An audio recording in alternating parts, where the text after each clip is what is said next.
¿Cuál será el futuro de Petroperú tras el decreto supremo o de urgencia 010-2025 que ya todos conocemos? Hay también una iniciativa desde el Congreso para derogar este decreto de urgencia. ¿Qué va a pasar con Petroperú? Es lo que vamos a tratar de conocer hoy aquí en Economía para Todos. Yo soy Jorge Rodríguez, me encuentro en compañía del ministro de Energía y Minas, el MINEM, Luis Bravo. Bienvenido a RPP, ministro Bravo. Muchísimas gracias por la invitación. Aquí dispuesto a poder absorber algunas consultas. Primero, la pregunta que se hace gran parte del país. ¿La intención del gobierno es privatizar Petroperú? Definitivamente no, y hay que ser un no enfático.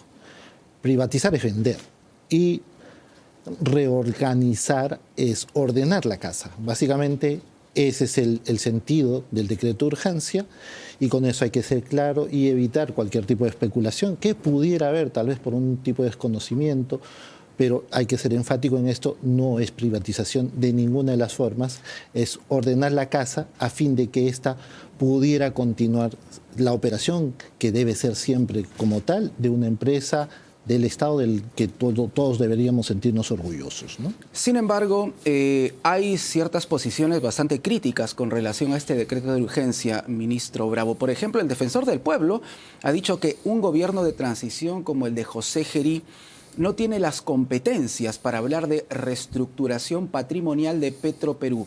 ¿Qué responderle a la Defensoría del Pueblo? Nosotros somos un gobierno constitucional. El presidente José Gerí es un presidente constitucional y si bien es cierto pudiera haber alguna observación sobre ese tema, se pudieran evaluar dentro de los estamentos correspondientes. Sin embargo, el señor presidente y su gabinete en pleno está actuando como corresponde dentro de lo que indica la Constitución de la República. Desde el Congreso de la República también hemos encontrado una respuesta. Jaime Quito, de la bancada socialista, ha presentado un proyecto de ley para derogar el decreto de urgencia 010. Señala que lo que quiere el gobierno es lo que le había preguntado al inicio de esta entrevista. El gobierno quiere privatizar Petroperú, dice Jaime Quito, y en ese sentido otros parlamentarios han seguido también esta misma versión. Es uno de los motivos por el cual estoy acá, o sea, para informar a la población en pleno a través de todos los programas que hubiera y fuera necesario, que la intención a través del decreto de urgencia no es privatizar, y eso que siempre se quede en claro. Ahora, si es que existe algún mecanismo a través del legislativo que pudiera observar y seguir alguna especie de observación al respecto de este decreto de urgencia, sigue procesos establecidos en los cuales que hay que continuar de acuerdo al marco normativo establecido. ¿Era el único camino que se podía, en todo caso, plantear para el futuro de Petroperú, esta reestructuración patrimonial? Definitivamente sí. Miren, para ponerlo en claro y sencillo, Petroperú no tenía las utilidades y flujos necesarios como para poder hacerse cargo de la deuda. Estaba a un paso de la insolvencia y cuando ocurre la insolvencia, los acreedores toman la empresa. En tal sentido, nosotros, a fin de tener una decisión sana, responsable, como gobierno, y sobre todo el Ministerio de Economía y el que le habla, el ministro de Energía y Minas, somos parte principal de la Junta General de Accionistas de Petroperú. Claro. En tal sentido, nosotros teníamos que tomar la decisión necesaria, urgente, de hacer y sobre todo valiente para poder trabajar una decisión responsable. ¿Cuál es esta? Reestructuración patrimonial y una reestructuración organizacional como corresponde y está señalado en ese decreto de urgencia. No había otra solución, salvo volver a entregar otra cantidad como se ha venido haciendo a través de decretos de urgencia. Los tan cuestionados salvatajes. Tan cuestionados salvatajes era hacer más de lo mismo. El señor presidente siempre ha dicho que no vamos a actuar de la misma manera que siempre se ha estado actuando, sino tomar decisiones responsables por el bien del país y el bien de la economía del país. Otro punto importante sería conocer qué va a pasar con los trabajadores de Petroperú. Se habla de 240 millones de soles que va a proporcionar el MEF, el Ministerio de Economía y Finanzas, para temas de reducción de personal. Entonces, ¿quiénes se van a ir de Petroperú? Bueno, tal y como está indicado en el decreto de urgencia, los 240 millones sirven para la reestructuración organizacional que va a dar el Ministerio de Energía y Minas y no el Ministerio de Economía, básicamente a través de eso. ¿Y qué se está haciendo? Todavía no se conoce cualquier tipo de número, sería aventurado decirlo, porque actualmente el directorio y todo un grupo de técnicos se encuentra trabajando en una reestructuración organizacional. Lo dice el decreto de urgencia, que dentro de los primeros 30 días deberá presentar una nueva estructura organizacional, obviamente con actualización de puestos, reglamentos de funciones al respecto de esa nueva estructura. Pero aquí hablamos también de reducción de personal, claramente. Va a tener en pocas palabras, mire, trabajadores o funcionarios se van a ir de Petroperú. Tengo que decirlo. Actualmente existen más de 30 gerencias en Petroperú. Esta se ha hecho demasiado grande y es imposible una administración adecuada, fácil, eficiente, a través de más de 35 o más de 30, gerencias que actualmente están funcionando. Esta tiene que ser liviana, eficiente, a fin de que pueda ser fácil, operativa, como para poder empezar a caminar nuevamente de una manera ágil y eficiente, que es lo que se propone a través de ese decreto de urgencia. Hay 30 gerencias, ¿correcto? 36. 36 gerencias. Entonces, ¿el planteamiento es reducir el número de gerencias también? Claro, principalmente vamos a reestructurar organizacionalmente estas gerencias, porque no es funcional tener tamaña cantidad de gerencias en un nivel bastante grande y empezar, a reestructurar de esa manera, y cada una de estas gerencias, obviamente, algunas desaparecerán, otras se harán más pequeñas, pero esto obviamente orientado principalmente a que el negocio que es Petroperú, a través de crudo y refinación del mismo, siga operando y pueda continuar la acción de esta empresa, que es la empresa de todos los peruanos. La normativa del decreto de urgencia señala plazos, ¿correcto? Sí. ¿En cuánto tiempo más o menos vamos a conocer este punto que estábamos hablando, la reestructuración organizacional de Petroperú? La reestructuración organizacional lo dice claro en las disposiciones complementarias. En la cuarta medida, habla de los 30 días después de promulgado el decreto de urgencia, ya tendríamos eso. Sin embargo, ya se está trabajando anticipadamente y ya se está evaluando esa nueva estructura orgánica para poder trabajarla y hacerla más diligente, más ágil, más eficiente, para que pueda ser más ejecutiva y no tan engorrosa de producir tanto nivel de gerencias, que finalmente era un entrampamiento a cualquier decisión organizacional. ¿A fines de enero entonces? ¿30 días? ¿A claro fines de enero? Sí, fines de enero. ¿Se tiene una idea de qué porcentaje de trabajadores o funcionarios van a dejar Petroperú? No, todavía no se tiene un número establecido, pero apenas se tenga, obviamente va a ser comunicado como corresponde.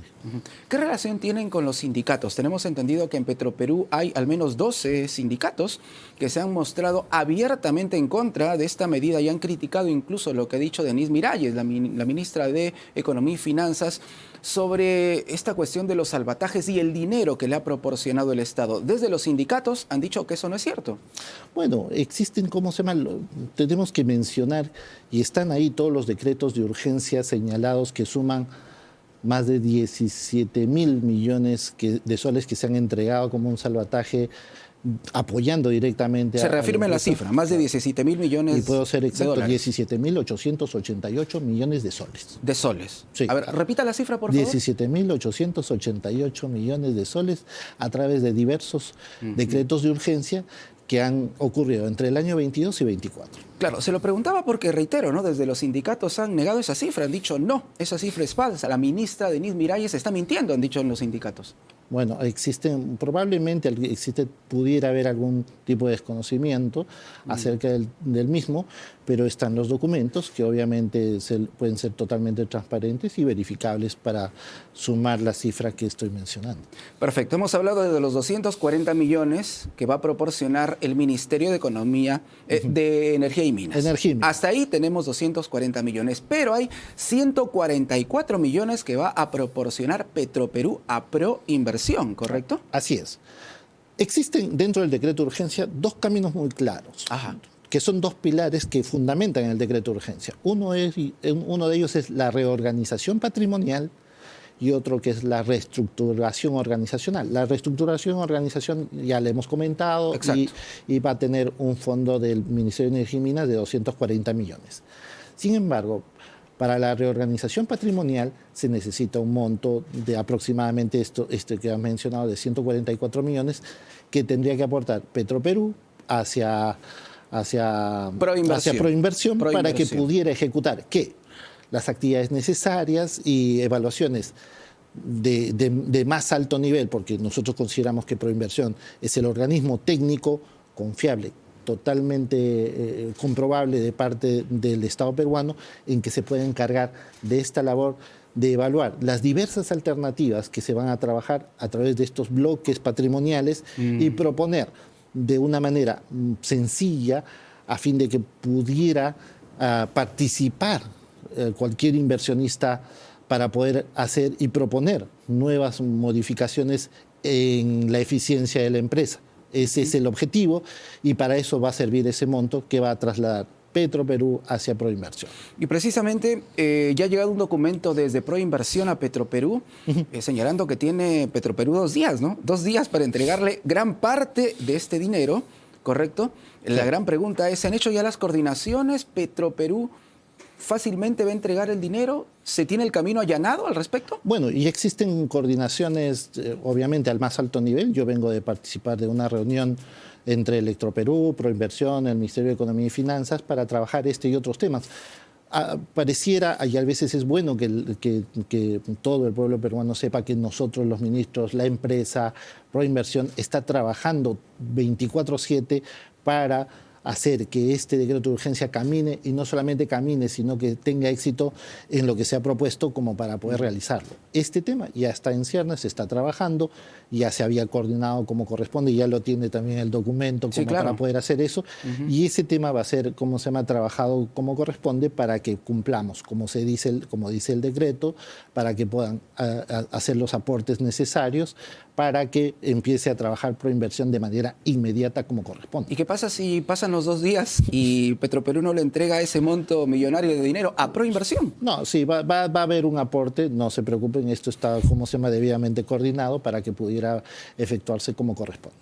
Correcto. Hablábamos de las fechas y obviamente las fechas, si revisamos el decreto de urgencia, son bastante próximas, ¿no? Entonces estamos hablando de avanzar gran parte de este proceso de reestructuración antes de que termine el gobierno de transición, ¿correcto? Entonces la pregunta es, ¿qué camino le van a dejar al próximo ejecutivo que va a iniciar sus funciones el 28 de julio de 2026? Mire, el decreto de urgencia también habla sobre un plan de promoción que en 60 días, y bien, gracias por la pregunta, que Proinversión debería entregar para que pudieran establecer ya los bloques patrimoniales y la metodología, estrategias que se va a seguir a fin de que prioricemos en la parte operativa de Petroperú. Es intención, y no solamente intención, es un trabajo que estamos haciendo denodado para que dentro de estos primeros 6 meses, antes de que asuma un nuevo gobierno, entregar la empresa encaminada ya en un factor trabajado y con números en azul para que pudiera ser entregado como una hoja de ruta al próximo gobierno y que ésta continúe en ese proceso y pueda determinar ya, seguir el camino ya trazado a fin de que Petroperú pueda tener o reflotarse de esa manera que nosotros hemos siempre deseado que tengamos, como ya lo había dicho, ser nuevamente un orgullo de empresa del Estado, ¿no? Entonces, no hay privatización, usted lo descarta. Así es. Pero va a haber este modelo de empresa mixta, en pocas palabras, gran parte manejado por el Estado y el resto por alguna empresa privada. ¿Se ha pensado en eso? Sí, existe. Miren, nosotros no vamos a entregar el patrimonio de la empresa como activo, no se va a vender a ningún inversionista, no se va a vender la empresa. Lo que sí se puede buscar son mecanismos de operación a través de, si por ejemplo vemos un bloque patrimonial donde existan expertos en el mundo que pudieran generar un mejor manejo más eficiente del mismo y poder contar con ese manejo a través de lo que indique, por ejemplo, Proinversión, se va a utilizar esa posibilidad a fin de que esto pudiera generar valor y poner en valor el bloque patrimonial y empezar a armar un bloque lógico y de nuevo estructurar nuestra gran empresa como un ente caminando nuevamente. ¿Por qué se han determinado los bloques patrimoniales? Si imaginémonos que todo esto es Petroperú, Sí. al ser una empresa ya estar a punto de ser declarada en insolvencia, no era sujeta de crédito para ningún tipo de banca. Entonces, ¿qué se puede hacer con esta? Estructurar por bloques patrimoniales para que cada bloque patrimonial pueda ser atractivo nuevamente a la inversión privada, a sujetos de crédito, organizarla, sanearla y nuevamente ponerla en valor para nuevamente estar orgullosos de esta empresa que tenemos, ¿no? Como corresponde. ¿Hay algún ejemplo de empresa que maneje, en este caso, activos como Petroperú a nivel de Latinoamérica con este mismo modelo? Sí, ya tenemos, nosotros hemos recibido muchísima información, no solamente en Latinoamérica, en Centroamérica, que tienen el mismo caso. Este es un caso particular que tenemos nosotros en Perú, pero sí existen otras empresas que han pasado por el mismo problema y se han realizado las decisiones que estamos nosotros también tomando en el contexto peruano, obviamente, acondicionada a nuestras leyes y que obviamente orientan de que es la mejor manera para poder reestructurar una empresa de este tamaño y de esa convergencia, ¿no? ¿Y es cierto que Petroperú, ministro Bravo, había perdido gran parte de su capital en los últimos años? ¿Es así? Miren, nosotros tenemos deudas de más de 2.500 millones de soles en Petroperú. Tanto así que... A ver, repítanos esa cifra. ¿La deuda cuánto es? 2.500 millones de soles. 2.500 millones de soles. Es la deuda de Petroperú. De Petroperú. Ahora, imagínense, con los acreedores tocando la puerta y generando, ¿cómo se llama? No generando el flujo necesario, claro, como para poder pagar esa deuda. Para que nuestro público lo entienda, ¿quiénes son los acreedores de Petroperú? ¿A quiénes Petroperú les debe esos 2.500 millones? No solamente son los bonistas que están, bueno, tenemos bonistas, pero principalmente, hablemos operativamente. Cualquier empresa, ¿qué es lo que hace Petroperú? Compra crudo, petróleo en crudo, lo refina y esos refinados los vende al mercado, en simple. Entonces, ¿quiénes son los proveedores? Los proveedores son los que te dotan de ese crudo para poder refinarlo en las diversas refinerías, la de Quito, Conchán, la que está en Talara, nuestra refinería principal. Correcto. Cuando no le pagas al que te está suministrando ese crudo, ¿qué cosa hace? Obviamente te cierra el caño. Vamos a decir, te cierra las compuertas, no te voy a vender más crudo porque no me estás pagando. Claro, porque tienes una deuda. Exactamente. Y las deudas se arrastran desde septiembre de este año, todavía incluso. Algunos han intentado decir que ya existen, han habido utilidades desde octubre, por ejemplo, pero eso no es cierto. O sea, ¿cómo van a existir utilidades si estoy arrastrando deudas incluso desde septiembre en esa cantidad de más de 2.500 millones, como le menciono, para poder hacer? Entonces, ¿qué es necesario hacer? Se necesita darle la seguridad a los proveedores que se va a cumplir con el pago a ellos mismos de las deudas atrasadas, porque tenemos un punto de inflexión, el decreto de urgencia.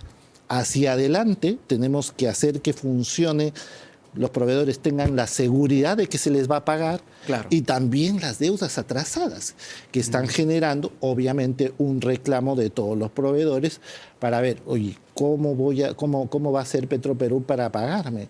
Entonces, ¿cómo es que se le puede pagar? Sino a través de dar seguridad en el mercado y que podamos, obviamente, que Petroperú pueda acceder a créditos necesarios y correspondientes, siendo responsable organizacionalmente. Pero para esto, ¿qué se necesita? Necesito demostrar que soy una empresa seria, que estoy organizacionalmente, soy eficiente y que ya estoy trabajando la plata como corresponde, en pagar la deuda a mis proveedores y empezar a hacer el flujo necesario de dinero para pagar las deudas que se vienen a futuro. Hemos hablado de las refinerías. ¿Qué va a pasar con la refinería de Talara? Porque allí también hay una gran polémica. ¿Qué va a pasar concretamente? Nosotros vamos a priorizar el lado operativo. Siempre el lado operativo es el que, bueno, es que... ¿Cuál es el core business de Petroperú? Siempre es tener... Para quienes no lo entiendan, core business, el corazón del negocio. El corazón del negocio el corazón del negocio es refinar. Mal haríamos nosotros en que esto no generara los beneficios y la utilidad necesaria para que esto camine. Entonces, es darle prioridad operativa a la refinería, porque si no sería un sinsentido estar trabajando y estar orientando básicamente todo nuestro esfuerzo a fin de que produzca el refinado necesario y los pagos correspondientes con todo lo que ya he mencionado.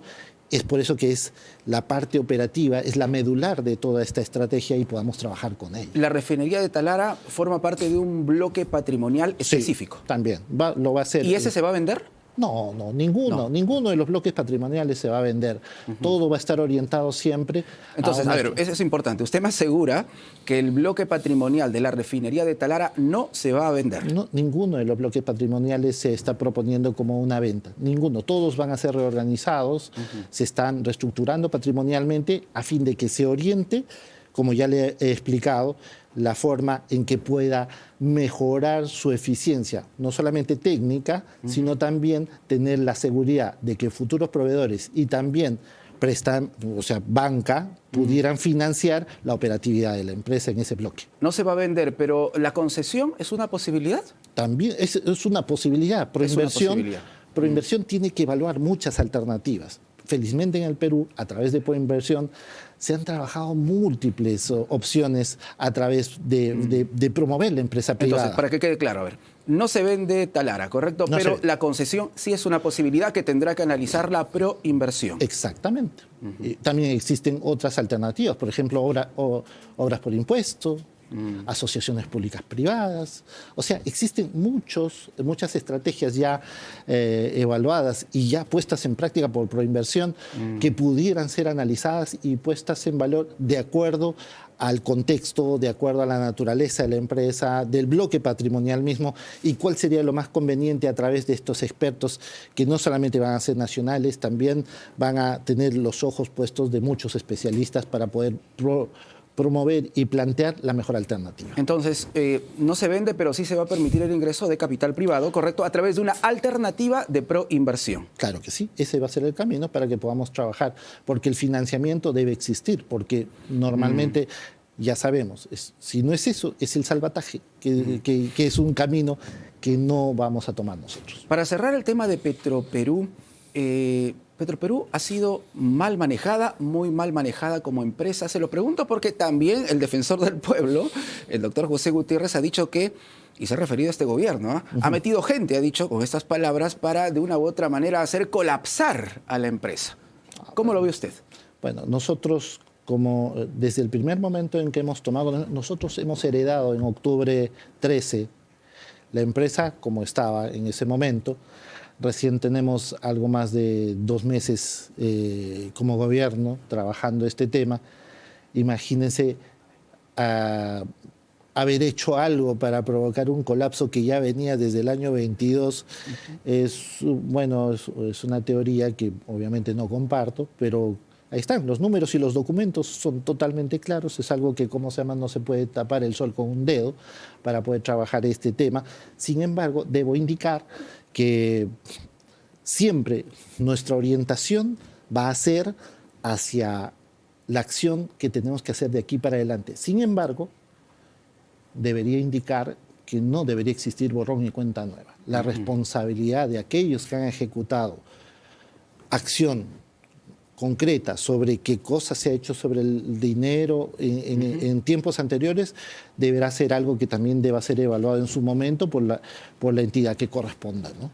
Correcto. Ministro Bravo, vamos cambiando de tema, hablemos de minería ahora. Claro que sí. Primero, ¿por qué el ejecutivo de José Gerí terminó de una u otra manera respaldando la ampliación de Reinfo, ministro? Una ampliación que ya se ha visto no tiene realmente resultados concretos. Nosotros hemos heredado, como bien te decía hace un momento, un trabajo ya que se ha venido llevando a cabo. Durante el último tramo, lamentablemente, del Reinfo, hasta que nosotros llegamos, no se tuvo, mucho éxito con la actualización y sobre todo el trabajo de esta formalización de estos mineros que todavía estaban en una cantidad de más de 30.000 que están pendientes todavía.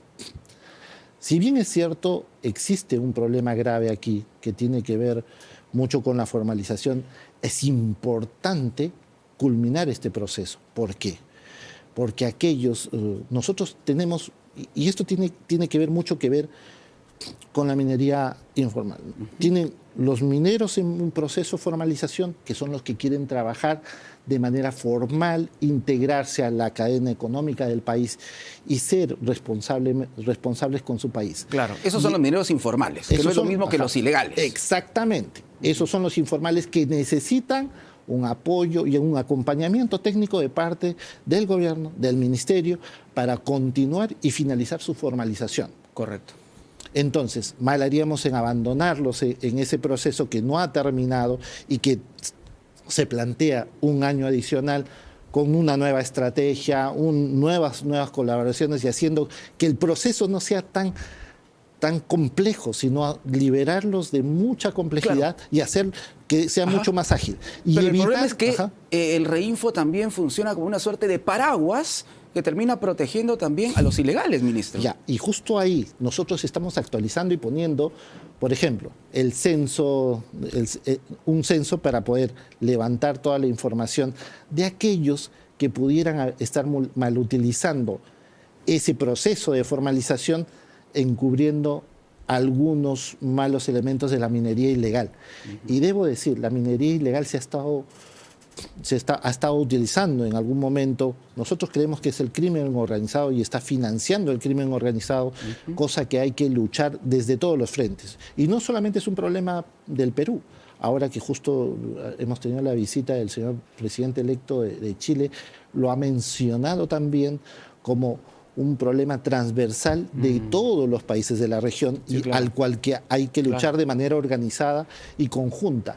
Entonces, el minero ilegal al que hay que combatir,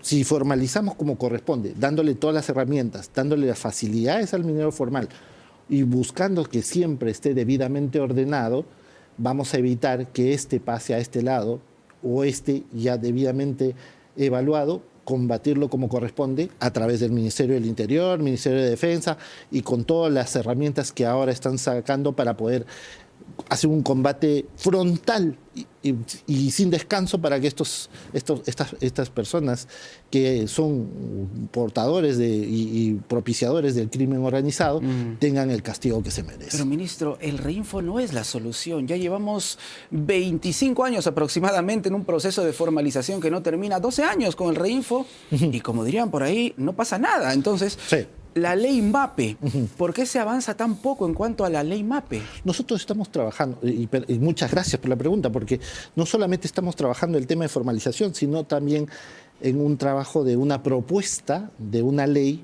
Obviamente no se llamará tal vez una ley MAPE, porque esta ya fue de alguna manera observada en el legislativo, pero proponer con todo lo que ya se ha aprendido, las lecciones aprendidas, hemos recibido a todos los agentes del sector minero, tanto grandes como pequeños, para poder tener su punto de vista, y no solamente su punto de vista, sino su aporte a cómo debería trabajarse una ley correspondiente para estos mineros y poder trabajarlo como corresponde y darles valor y que estos pudieran trabajar de manera formal, generando un espacio bastante importante como lo es la minería en esta escala en el Perú. Hemos visto cómo se llama que tienen un aporte sustancial, no solamente a nivel laboral, es un polo de desarrollo también que no se ha trabajado debidamente, pero con el desarrollo de esta ley que también va a salir del Ministerio de Energía y Minas, vamos a proponer debidamente el trabajo articulado, no solamente a través de culminación del Reinfo como tal, sino también con una nueva propuesta de una ley. ¿Cuándo la van a presentar? Deberíamos ser dentro de estos primeros 6 meses. Estamos trabajando arduamente con este tema. No queremos descuidar ninguno de los dos trabajos desde el viceministerio que se viene trabajando. Yo constantemente estoy en reuniones. Pero un plazo, pues, ministra. Bueno, tiene que darnos un plazo, porque eso de que vamos a trabajar, un plazo. Dentro del primer trimestre deberíamos tener un borrador, y antes de la culminación del gobierno del presidente José Gerí ya deberíamos tener un formato presentable como para poder hacer y presentarlo al legislativo como corresponde para su aprobación. Antes de julio, entonces, van a presentar. Queríamos, esa va a ser la intención y el reto que tenemos dentro del ministerio para poder trabajarlo como corresponde y dejar y dejar esa tarea hecha para el próximo Claro, gobierno. porque eso suena como le dejo el encargo al próximo gobierno también. No, eso no tiene que suceder. Nosotros estamos en la responsabilidad de ejecutar toda la acción y dejar el camino totalmente ya despejado para el próximo gobierno y que pueda continuar con lo que nosotros estamos planteando como una propuesta seria, responsable, muy ejecutiva. A pesar de tener muy poco tiempo, estamos trabajando denodadamente en todos los aspectos, no solamente este ministerio, sino todos los ministerios de una manera bastante articulada a fin de que podamos promover y mejorar no solamente la situación económica, sino el desarrollo propio del país. ¿Quién es el responsable de combatir la minería ilegal, ministro? Directamente es el Ministerio del Interior y también viene apoyado por el Ministerio de Defensa a través del Comando Conjunto que viene estableciendo estrategias y combatir directamente lo que es la minería ilegal, que obviamente, se está trabajando de una manera ardua sobre ese aspecto. Pero imagino que hay coordinaciones, planteamientos desde el MINEM también para el tema de la minería ilegal. En ese sentido, por favor, por lo menos 2 o 3 planteamientos desde el MINEM para combatir esto que es tan dañino y que tiene tanta repercusión y vínculo, por ejemplo, con el crimen organizado, la trata de personas y otros delitos. Le voy a dar una sola palabra que involucra de repente toda la estrategia que me está pidiendo usted, que es trazabilidad. La trazabilidad tiene que ver mucho, por ejemplo, la minería ilegal se basa mucho o utiliza mucho dispositivo explosivo, por ejemplo. Sí, claro. Si nosotros trabajamos el tema de los explosivos como corresponde de una manera seria, vamos a poder identificar quién lo mal usa en aspectos ilegales, por ejemplo. La trazabilidad para aquellos mineros que indican que están en una determinada coordenada, pero están en otra operando, sí, claro. Eso tiene que ser trazado. La trazabilidad sobre aspectos del minero ilegal que está generando, minería ilegal, o algunas veces incluso hasta robando, productos ya de algunos mineros para poder trabajarse y llevarse, esto tiene que ser trazado directamente. Para eso se tiene que utilizar, ¿qué cosa? Tecnología y un seguimiento específico. Trazabilidad es una palabra clave que nosotros estamos proponiendo desde el Ministerio para poder trabajar y articular todo este mecanismo para luchar intensamente contra la minería ilegal. Masificación de gas. ¿Qué propuestas está presentando el MINEM? Tengo entendido que se han reunido con Cálida, por ejemplo. Sí, ya tenemos pronto, estamos finiquitando ya los últimos aspectos como para poder trabajar la adenda de Cálida y poder llegar a 7 regiones del país que todavía no cuentan con el gas natural como lo contamos aquí en Lima. Son 7 regiones del centro del país principalmente y centro y sur del país para poder beneficiar a más de 300.000 hogares con este gas que siempre debió haber llegado en su momento, pero ahora, gracias a mucho trabajo articulado que venimos haciendo, no solamente desde el MEF, Proinversión, el Ministerio de Energía y Minas, la empresa privada que se articula de esa manera y van a hacer una inversión obviamente bastante importante de más de $500 millones para poder generar el traslado virtual del gas a fin de que se generen no solamente los canales y los ductos, sino brindar a más de 300.000 casas un beneficio que va a ahorrar, entendemos nosotros, en más de un 50% el uso incipiente que antes tenían con GLP. La última, le ruego una respuesta de menos de un minuto. ¿Ha participado usted en la reunión con el presidente electo de Chile, José Antonio Kast? Así ¿Qué es. relación tenemos con el vecino país del sur en estos temas mineros, por ejemplo? Él lo ha mencionado. Justo quisiera mencionar este tema. El señor presidente, al recibir al señor presidente electo de Chile, Kast, ha mencionado el señor presidente que tenemos muchos temas en común.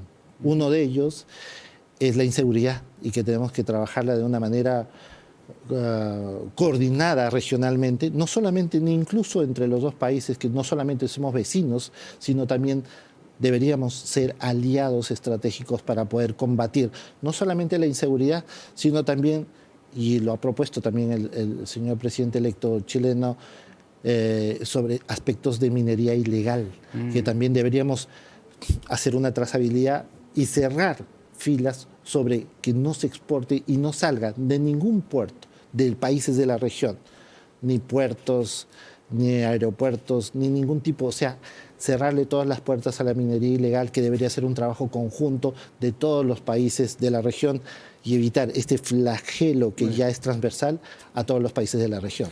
Muy bien, gracias por estar con nosotros aquí en RPP, ministro. Muchísimas gracias a usted, Jorge. Encantado de poder estar aquí. Luis Bravo, ministro de Energía y Minas, titular del MINEM, aquí en Economía para Todos y en RPP Televisión. Volvemos.